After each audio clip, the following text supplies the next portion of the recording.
जय हिंद साथियों, welcome back. प्रेम के इस मंदिर में आप जैसी पवित्र आत्माओं का एक बार फिर से स्वागत है।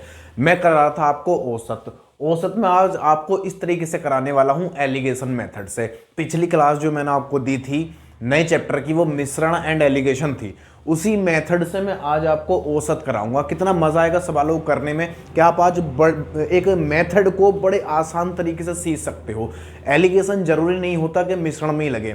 आज आप देखोगे कि मैं औसत में भी एलिगेशन का यूज करके दिखाऊंगा। सवाल आपके सामने आ गया होगा, सवाल को पढ़ो और जरा समझो। सवाल में क्या कहा गया?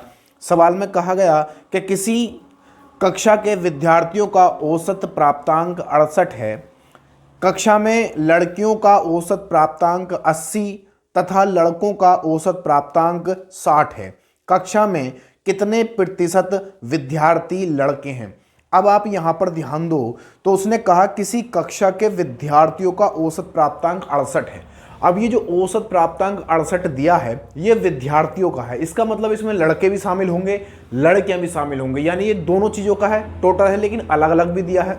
वो क्या बोला कि इसमें कक्षा में लड़कियों का जो औसत प्राप्तांक है वो 80 है और लड़कों का 60 है, यानी लड़कों और लड़कियों का अलग अलग भी है। और विद्यार्थियों का मतलब क्या हुआ? लड़के और लड़कियां दोनों शामिल हैं। तो मैंने आपको अच्छे से याद होगा मैंने क्या बताया था कि जब हम एलिगेशन मेथड का यूज करते हैं, मैं बता देता हूं कि क्या होता है।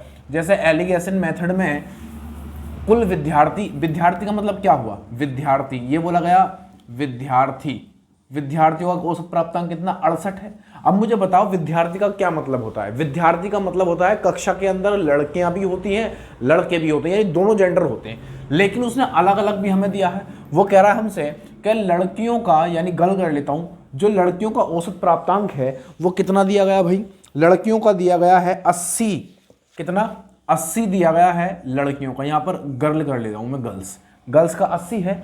और जो बॉयज हैं, इन वॉइस का जो औसत प्राप्तांक है वो कितना है? 60 है। अब इन दोनों का मिश्रण जो होगा वो कितना है? 68 औसत प्राप्तांक है। तो वो जो बीच में होता है वो दोनों के योग से मिलकर बनता है, यानी जो 68 बना है विद्यार्थियों का औसत प्राप्तांक, वो लड़कियों और लड़कों दोनों से मिलकर बना है। और जो मिलकर बनता है उसको हम कहाँ रखते हैं? बीच में रखते हैं। और इस तरीके से हम घटा लेते हैं तो हमें एक अनुपात मिल जाता है, यानी एक रेशियो मिल जाता है। अगर आपने ये वाला क्लास मेरा नहीं देखा है एलिगेशन मेथड का, तो आप प्लेलिस्ट मैंने उसकी बनाई है, वहां पर देख सकते हो। अब मैं क्या करूंगा, ये बीच वाला जो होता है एक से छोटा होता है तो एक से बड़ा होता है, ये शर्त होती है एलिगेशन मेथड की। और दूसरी शर्त इसमें ये होती है कि जो बीच वाला होता है वो दोनों के योग से मिलकर बना हुआ होता है। ये है कि नहीं है? विद्यार्थी का मतलब क्या? लड़के और लड़कियां दोनों। करते क्या है कि इसमें से घटा के यहां लिखते हैं, इसमें से घटाकर यहां लिखते हैं, तो यहां पर हमें एक अनुपात मिल जाता है। तो बताओ 80 में से 68 गए तो कितने बचे? आप कहोगे 12 बचे। कितने बच गए? 12 बच गए। यहां पर एक रेशियो आएगा, अनुपात निकल के। अब यहां 68 है, 68 में से 60 गए, कितने बचे? यहां पर 8 बच जाएंगे। यहां पर रेशियो आ गया, इसको छोटा भी कर सकते हो। 4 से काटो 2 बार और 4 से काटो 3 बार, 4 तिया 12, यानी रेशियो क्या मिल गया मुझे? रेशियो मिल चुका है 2:3 का। अब इसमें हमसे ये पूछा गया है कि लड़के जो हैं इसमें कितने प्रतिशत हैं। सवाल में क्या पूछा गया कि कक्षा में कितने प्रतिशत विद्यार्थी लड़के हैं। तो बताओ लड़के कौन सा वाला अनुपात है? लड़कों का तो ये वाला है। और टोटल विद्यार्थी कितने हैं? यानी अगर लड़के 3 हैं तो टोटल विद्यार्थी कितने? लड़कियां 2 हैं, तो 3 और 2 5, यानी 5 में से क्या है भैया? लड़के पूछा है तो यहां पर कर लेता हूं मैं वॉइस परसेंटेज में जब निकालूंगा तो 3 लड़के हैं, कितने में से? 5 में से। 3 और 2 5 में से। परसेंटेज पूछा है तो परसेंटेज के लिए 100 से गुणा करेंगे और परसेंटेज का लगा देंगे निशान। तो यहां पर अब मेरा क्या निकल के आएगा? लड़कों का औसत निकल जाएगा। तो 5 से इसे काटूंगा, 5 दूनी 10, यानी 20 बार, और दोनों की मैं गुणा करूंगा तो 20 तिया 60, यानी कि ये 60% आ जाएगा। यानी लड़के कितने हैं? 60% हैं। और यही सवाल का जवाब आ चुका है ना? अब देखो औसत था, लेकिन औसत को मैंने किस मेथड से किया है? एलिगेशन मेथड से। मैंने कहा था कि एलिगेशन मेथड होता है एक तरह का, कोई चैप्टर का नाम नहीं है। जरूरी नहीं है कि ये मिश्रण में ही लगेगा, आप कहीं पर भी लगा सकते हो। यानी कि आप कह सकते हो कि मिश्रण में तो लगेगा ही लगेगा, उसमें तो लगता ही है, लेकिन औसत में भी हम लगा सकते हैं जब 2 यूनिट से मिलकर कोई तीसरी यूनिट का निर्माण होता है। बात समझ रहे हो ना? तो हमारा सवाल का आंसर क्या आएगा? 60%। ऑप्शन क्या रहेगा भाई? ऑप्शन रह जाएगा इसमें ऑप्शन बी, 60%। अगला सवाल और देखेंगे, देखो कितने बढ़िया से। इसको एलिगेशन मेथड बोलते हैं, है ना? अगला सवाल और देखेंगे क्या बोला गया। सवाल में कह रहा है कि 120 छात्रों का औसत प्राप्तांक 35 था। यदि उत्तीर्ण हुए छात्रों का औसत प्राप्तांक 39 हो तथा अनुत्तीर्ण हुए छात्रों का औसत प्राप्तांक 15 हो तो कितने छात्र उत्तीर्ण रहे या उत्तीर्ण हुए। अब मुझे बताओ छात्र कितने हैं, 120 हैं, और 120 छात्रों का जो औसत प्राप्तांक है वो हमें 35 दे रखा है। कितना, 35 दे रखा है, यानी 35। तो मैं इसको मिटाऊंगा, देखो कैसे करेंगे इसको। 35 है अपने पास 120 छात्रों का औसत प्राप्तांक, और उन 120 में से कुछ पास भी हैं कुछ फेल भी हैं। तो मैं यहां पर कर लेता हूं उत्तीर्ण वाले, जो उत्तीर्ण हुए हैं। यहां पर किया मैंने उत्तीर्ण वाले और अनुत्तीर्ण वाले, अनुत्तीर्ण, ठीक है भाई, दोनों मैंने लिख दिए। अब वो कह रहा है हमसे कि उत्तीर्ण हुए छात्रों का औसत प्राप्तांक कितना है, तो मैंने यहां पर मान लिया 39। कितना है भाई, 39 है, दे रखा है हमको। और अनुत्तीर्ण छात्रों का औसत प्राप्तांक 15 है। कितना, 15 है। लेकिन वो कह रहा है कि 120 छात्र हैं। कितने छात्र, 120। तो मैंने यहां पर लिखा 120 छात्र, और 120 छात्रों का जो औसत प्राप्तांक है वो 35 है। कितना, 35। यानी आप कह सकते हो कि 120 जो छात्र हैं उस इस वाले 120 छात्रों में फेल वाले भी हैं और पास वाले भी हैं। फेल वाले और पास वाले दोनों हैं, और उनका औसत प्राप्तांक कितना, 35 है। तो अब मुझे बताओ ये दोनों का मिश्रण ही तो है। 35 जो है ये फेल और पास दोनों का मिश्रण है। तो मैंने एलिगेशन मेथड लगा दिया। हमसे पूछाएगा उत्तीर्ण वाले बताओ। तो एक बात बताओ, 120 छात्र हैं टोटल, तो मैं उत्तीर्ण वाले x मान लेता हूं। अगर उत्तीर्ण वाले मैंने x माने तो मुझे ये बताओ कि अब कितने बचे, अनुत्तीर्ण कितने बचे। तो आप कहोगे 120 थे, अब 120 में से आपने उत्तीर्ण x मान लिए, तो कितने बच गए, 120 माइनस x बच गए। बात समझ में आई, बात पल्ले में आई। 35 जो है इन दोनों का मिश्रण है, यानी कि छात्र और छात्राएं दोनों हैं, यानी पास होने वाले भी और फेल होने वाले दोनों का औसत प्राप्तांक 35 है। जबकि उत्तीर्ण का कितना है, 39, और अनुत्तीर्ण का कितना है, 15। अगर उत्तीर्ण आपने x माने 120 छात्रों में से, तो बताओ अनुत्तीर्ण कितने बचे। तो आप कहोगे 120 में से x निकाल दो, मैंने निकाल दिया। यहां पर एलिगेशन मेथड का जब मैं यूज करूंगा तो मुझे रेशियो मिलेगा। रेशियो कौन सा मिलेगा, उत्तीर्ण वालों का अनुत्तीर्ण वालों का दोनों का मिल जाएगा। तो यहां पर कितना बचेगा जरा बताओ। तो यहां पर देखो 5 में से 5 गया 0 मिलेगा, और यहां पर 3 में से 1 गया 2 बचेगा, यानी ये हुआ 20। और ये कितना आएगा, आप यहां पर देखो तो ये 39 है, तो यहां पर बच जाएगा 4। कितना बचा, 4। यानी 39 में से 35 गए, कितने बचे, 4 बचे। यहां पर रेशियो मिल गया 20:4 का। इसको आप छोटा भी कर सकते हो। जब मैं छोटा करूंगा तो 4 से कितनी बार कटेगा, 5 बार कट जाएगा। 4 पंजे 20, तो यहां पर 1 आया। अब देखो यहां पर जो छात्रों का रेशियो निकल के आया है वो 5 और 4 का ना 4, 5 और 4 का निकल के आया है ना। लेकिन यहां पर छात्र कितने कितने हैं, यहां पर x है और यहां पर कितना है, 120 माइनस x। तो यहां पर करूंगा x और बटे में कितना, 120 माइनस x। ये तो मेरा रेशियो निकल के आया भाई, है ना, ये वाला छात्र छात्राओं का, लेकिन वो सॉरी पास और फेल वालों का। तो यहां पर अनुपात कितना है, तो पास कितने हैं, यहां पर 5, और यहां पर x पास थे, तो x के बराबर में कितना लिखेंगे, 5, और बटे में यहां पर कितने, 120 में कितने पास हैं, 1, तो यहां पर 1 लिखा। अब इसकी क्या करेंगे हम, मल्टीप्लिकेट कर देंगे। मल्टीप्लिकेट का मतलब मल्टीप्लाई कर देंगे, है ना।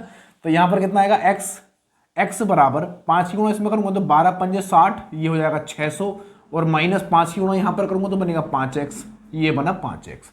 अब इसको मैं इधर लेके आऊंगा तो माइनस का प्लस हो जाएगा, ये बनेगा इसमें जुड़ जाएगा, तो ये बनेगा 6x बराबर कितना, 600 हुआ। इसको मैं डिवाइड करूंगा तो x का मान निकल के आएगा, और x का मान कितना आएगा, x का मान आएगा 100। कितना आया भाई, 100 निकल के आया। अब देखो ये x जो मैंने माना था, उत्तीर्ण वाले छात्र मैंने x माने थे, और x का मान कितना है, यहाँ पर 100 है, यहाँ पर कितना 100 आया है। तो बताओ पास जो छात्र हैं वो कितने, 100 हैं, और पास वाले मुझसे पूछा था उत्तीर्ण वाले। तो यहाँ पर क्या बोला गया, वो कह रहा है हमसे कितने छात्र उत्तीर्ण हुए, तो कितने छात्र हुए, x, और x का मान कितना, 100 निकल गया। यही इस सवाल का क्या है, जवाब है। ये हमारा इस सवाल का जवाब आ चुका है। बढ़िया से सीख गए होंगे कि हम औसत में एलिगेशन मेथड का यूज कैसे करते हैं। तो इस तरीके से करते हैं। एक सवाल हो रहेगा, आप खुद ट्राई करके देखना आप उसको कर पाओगे या नहीं। साथ साथ मैं भी करूंगा, आप अपने भी पेन चलाना शुरू करेंगे।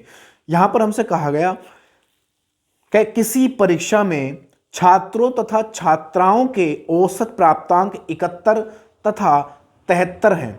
समस्त विद्यार्थियों के औसत प्राप्तांक 71.8 है। छात्रों तथा छात्राओं का अनुपात कितना है। बिल्कुल लॉलीपॉप सवाल है, एलिगेशन मेथड से इसको लगा देंगे। कैसे? क्योंकि हमें दिया गया है कि छात्र और छात्राओं का 71 और 73 औसत दे रखा है, लेकिन समस्त यानी संपूर्ण जिसमें छात्र और छात्राएं दोनों हैं उनका एलिगेशन, उनका जो औसत दे रखा है वो कितना है, 71.8 है। एलिगेशन मेथड लगा दो इसमें। देखो कैसे लगाएंगे, आप बढ़िया से सीख गए होगे अब किस तरह से हम औसत में एलिगेशन मेथड का इस्तेमाल करते हैं, तो आपको समझ में आ गया होगा। अब देखो कैसे बनाएंगे। आप अपना पेन चलाना शुरू करो, जब तक आप अपना पेन नहीं चलाओगे मजा नहीं आएगा। क्यों? क्योंकि मैथ एक ऑपरेशन है, जब तक खुद नहीं करोगे नहीं सीख पाओगे देख के। तो यहां पर क्या कहा गया, वो कह रहा है छात्रों और छात्राओं। मैंने यहां पर लिखे छात्र और यहां पर छात्राएं, यहां पर लिखी मैंने छात्राएं, दोनों लिख दी। और यहां पर जो छात्र हैं वो कितने भैया, 71। कितना? 71। और छात्राएं कितनी हैं, इनका औसत कितना है, 73 है। लेकिन वो हमसे कह रहा है कि समस्त विद्यार्थियों का। अब समस्त का मतलब क्या हुआ, क्या उसमें छात्र भी हैं छात्राएं भी हैं, और जब इन दोनों के मिलने से यहां पर जो बनता है, मिश्रण बनता है, वो उसको कहां रखते हैं, बीच में रखते हैं। यही हमारा एलिगेशन मेथड कहलाता है। तो ये कितना है भाई, समस्त का दे रखा है 71.8, ये दे रखा है। मैंने दोनों की क्या करूंगा, जब इसको हल करूंगा तो मुझे रेशियो मिलेगा एक छात्र और छात्राओं का। तो यहां पर देखना कितना आएगा, ये वाला और ये वाला। देखो तो 71.8 में से अगर 71 जाएगा तो कितना बचेगा, 0.8 बच जाएगा।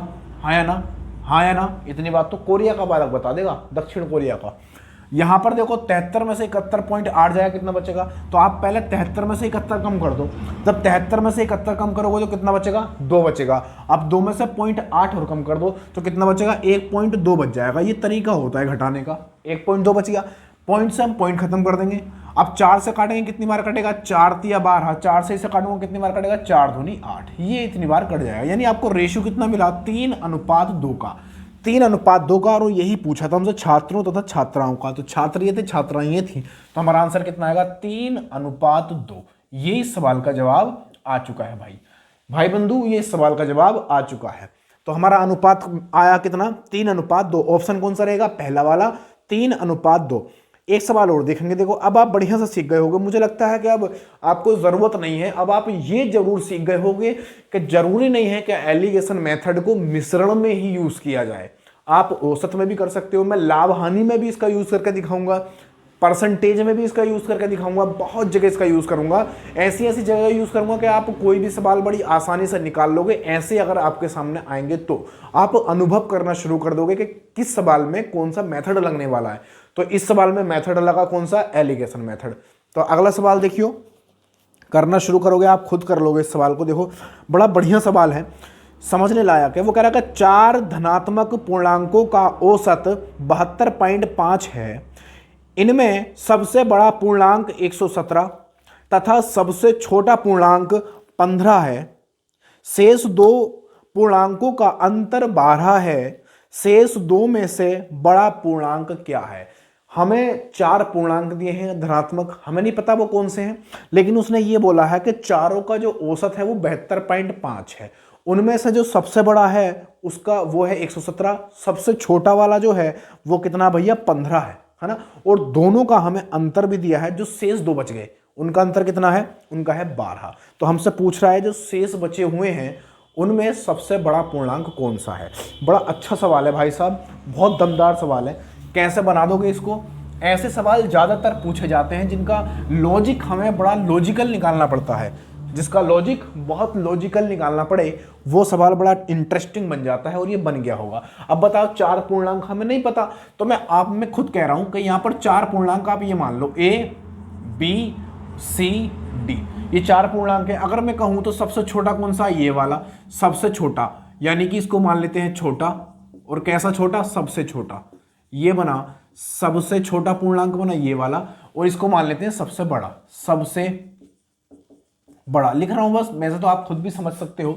सबसे बड़ा ये बना सबसे बड़ा। अब एक चीज देखो आप, वो कह रहा है कि सबसे बड़ा पूर्णांक कितना है, 117, तो डी का मान कितना हुआ, 117। सबसे छोटा कितना है, सबसे छोटा दे रखा है हमें 15, कितना, हाँ ये दिया है हमको 15, तो सबसे छोटा कितना है भैया, 15 है। और इन दोनों का जो अंतर है, वो कह रहा है कि शेष जो बचे उनका अंतर कितना है, उनका अंतर दिया है 12। तो आप इसको कैसे लिख सकते हो, B - C, और b माइनस सी बराबर कितना होगा भाई, ये दे रखा है हमको 12। ये सारी चीजें हमारे पास आ चुकी हैं। अब मुझे ये बताओ, वो कह रहा है चारों का जो हमें औसत दे रखा है वो 72.5 है। यानी आप इसको इस तरीके से लिख सकते हो a plus b plus c plus d, ये योग बना। योग बटे क्या होता है, संख्या। यहां पर देखो ये है 4 और बराबर औसत में रखूंगा। देखो मैं सीधा सीधा बोल सकता हूं कि जब मैं योग निकालता हूं तो सीधा कर रहा हूं मैं, जब योग निकालता हूं तो औसत की और संख्या की गुणा कर देता हूं। संख्याएं कितनी है 4 और औसत कितना अपने पास 71.5, कितना भाई 72.5। तो मैं यहाँ कर रहा हूँ 72.5 और गुणा 4, तो यहाँ पर इनका योग मिल जाएगा मुझे।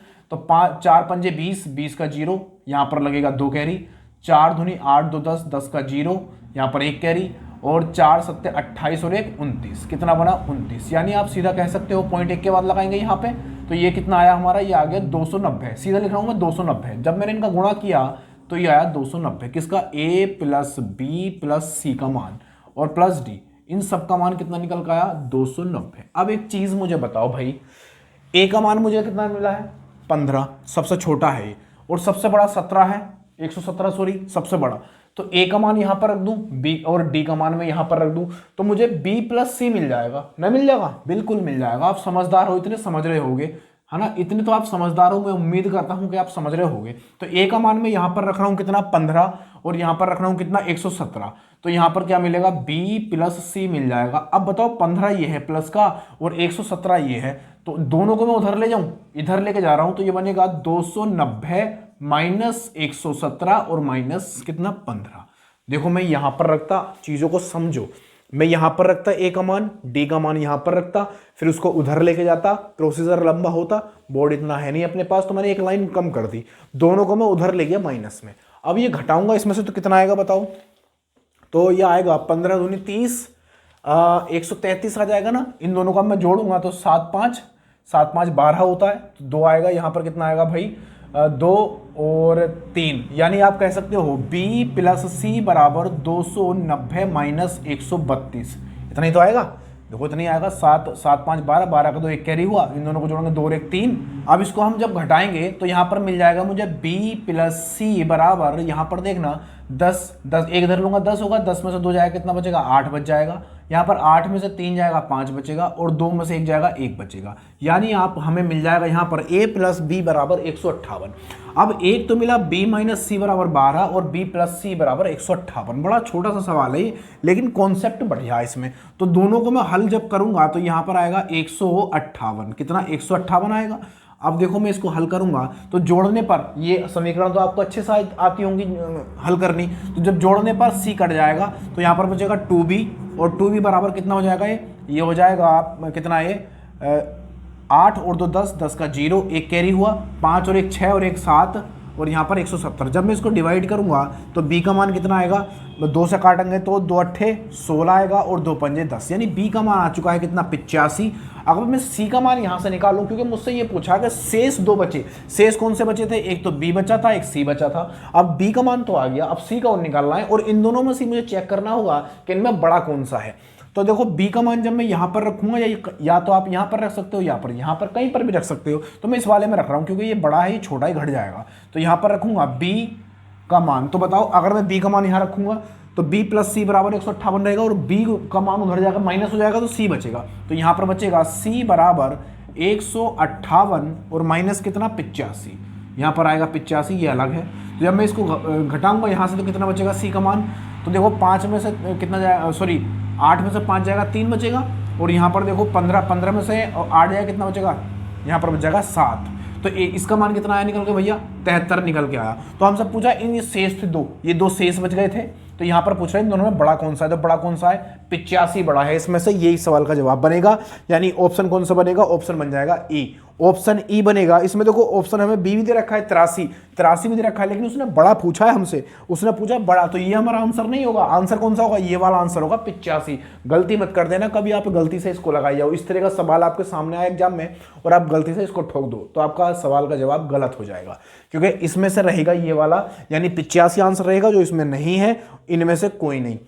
एक सवाल और देखेंगे, देखो कितना अच्छा सवाल है।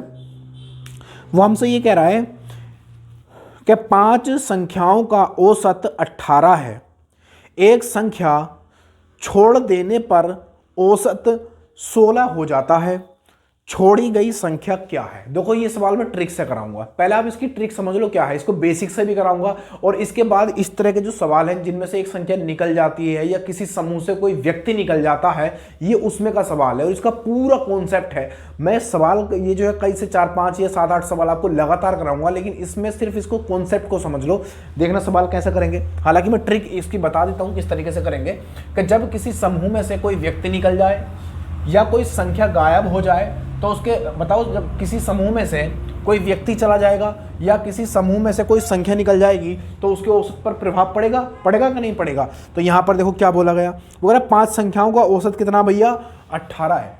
5 संख्याएं हैं, कितनी है 5 संख्याएं हैं और इनका जो एवरेज हमें दिया है वो दिया है 18। कितना भाई 18 दिया है। अब मुझे ये बताओ, वो कह रहा है कि एक संख्या छोड़ देने पर औसत 16 हो जाता है। कितना हो गया भैया 16 हो गया 16। अब एक संख्या इसने छोड़ी तो मैं ये कह सकता, पहले इसकी ट्रिक समझो और बेसिक से भी बताऊंगा, पहले ट्रिक देखो इसकी क्या है। मैं ये कह रहा हूं कि 5 संख्याएं हैं, संख्याएं मैंने लिखी यहां पे 5 संख्याएं हैं और इनका जो एवरेज है वो कितना है 18 है। कितना 18 है। ट्रिक बता रहा हूं मैं इसकी। अब इसमें से एक संख्या छोड़ दी, इसका छोड़ने का मतलब क्या है, एक संख्या कम हो गई तो संख्याएं कितनी बची 4। अब 4 जब संख्याएं बची तो औसत कितना हो गया इसका 16 हो गया। कितना हो गया भैया एवरेज, इसका एवरेज हो गया 16। अब मुझे बताओ इसके एवरेज पर क्या प्रभाव पड़ा। तो आप कहोगे पहले से 2 कम हो गया तो मैंने माइनस कर दिया, यहां पर कितना 2 मैंने माइनस कर दिया। अब इसकी ट्रिक क्या है, इसकी ट्रिक ये है कि यहां पर 2 कम हुआ है ना, जब संख्या निकल जाती है तो इसकी गुणा हम कहां करेंगे, इसमें कर देंगे। इसकी गुणा जब इसमें करेंगे तो ये आएगा 4 दूनी 8। कैसा भैया ये माइनस का 8 है ना, ये कैसा है 4 दूनी 8 माइनस का 8 है और इसका चिन्ह चेंज करके यहां पर देखो दोनों की गुणा करूंगा कितना आएगा 4 दूनी 8 यानी माइनस का 8 आएगा, माइनस का 8। तो इसमें चिन्ह चेंज करके जोड़ देंगे तो ये बनेगा कितना 8 बन जाएगा। अब ये 26 और सॉरी कितना बनेगा 18 और 8 कितना 26, कितना 26 हो जाएगा और यही सवाल का जवाब है। ये क्या है, इस सवाल का जवाब आ चुका है। इस तरह के सवाल और आते हैं जब किसी समूह से कोई व्यक्ति चला जाता है तो कहते हैं हमसे कि जो गया है व्यक्ति उसका वजन बताओ कितना है। इस तरह का सवाल आता है, ये वैसे ही सवाल है। अब ये तो हुआ इसका ट्रिक, ये क्या है भाई इसका, ये मैंने इसका ट्रिक बताया है आपको किस तरह का सवाल हो। जब किसी समूह में कोई व्यक्ति आ जाता है तो उसकी भी ट्रिक है, निकलने का अलग कॉन्सेप्ट है और आने का अलग कॉन्सेप्ट है। तो ये जाने वाला है इसलिए मैंने इस तरीके से बताया। इसके कई सारे सवाल मैं अगली वीडियो में कराऊंगा। अब इसका ये तो ट्रिक था, अब इसका बेसिक देखो क्या है। बेसिक क्या है, बड़े अच्छे से बना दोगे इसको। अब बताओ मुझे, जरा मुझे ये बताओ कि 5 संख्याएं हैं और इनका एवरेज कितना 18। तो बताओ अगर मुझे योग निकालना होता है, योग तो कैसे निकालते हैं, आप कहते हो कि संख्या और गुणा औसत कर देते हैं, औसत, तो मेरा योग निकल जाता है क्योंकि योग बराबर क्या होता है, इन दोनों की गुणा कर दो योग निकल जाएगा, ये होता है। ये सब चीजें मैं बता चुका हूं। तो बताओ 5 संख्याओं का योग कितना आएगा। जब मैं इनका योग निकालूंगा, योग तो संख्या की और औसत की गुणा करूंगा, संख्या की औसत की गुणा करूंगा तो 18 पंजे 90, इन दोनों की मैंने गुणा कर दी तो ये बनेगा 18 पंजे 90, इनका योग 90 आया। अब वो हमसे कह रहा है कि इनमें से एक संख्या छोड़ देने पर, एक संख्या जब मैं छोड़ूंगा तो मुझे ये बता दो कितनी संख्याएं रह जाएंगी, 4 संख्याएं रह जाएंगी। और जब 4 संख्याएं रहेंगी तो इसका एवरेज कितना है, इसका एवरेज हमें दिया है 16, कितना 16। तो अब मैं इसका योग निकाल रहा हूं, कितना योग, जब मैं इसका योग निकालूंगा तो इन दोनों की गुणा करूंगा क्योंकि योग कैसे निकालते हैं, संख्या गुणा औसत करके।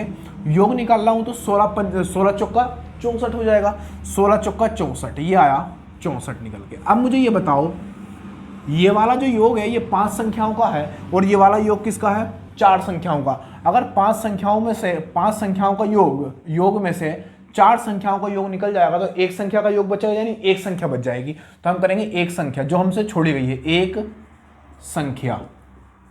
एक संख्या कैसे निकालेंगे, 90 और माइनस 64 करके, कितना बचेगा 10 में से 4 जाएगा कितना बचेगा 6 बच जाएगा, 8 में से 4 जाएगा 2 बचेगा, कितना आया भाई 26 निकल कर आया। और पहले जो हमने ट्रिक से करा था उससे भी 26 आया था और इससे भी हमारा सवाल का आंसर कितना आया है 26 आया है। ऑप्शन बताओ कौन सा होगा, ऑप्शन हो जाएगा बी, ऑप्शन बनेगा बी। कितना बेहतरीन कॉन्सेप्ट है। इसका मैं पूरा चैप्टर एक दे रखा है, पूरा कॉन्सेप्ट वो मैं पूरा करा दूंगा, टेंशन मत लो। जब उस समूह में कोई व्यक्ति आएगा तो उसका कॉन्सेप्ट भी है, यानी उसका ट्रिक भी है, और जब कोई समूह से निकल जाएगा तो उसका भी, ये दोनों कराऊंगा। और जब ऐसा होता है कि कोई व्यक्ति किसी व्यक्ति के जाने से उसके स्थान पर कोई और व्यक्ति आता है, ये वाला ट्रिक भी होता है। 3 तरह के कॉन्सेप्ट है इसमें, ये 3 और कराऊंगा, उसके बाद हम नया चैप्टर शुरू करेंगे। तो मेरी वीडियो आपको अच्छी लगी होगी।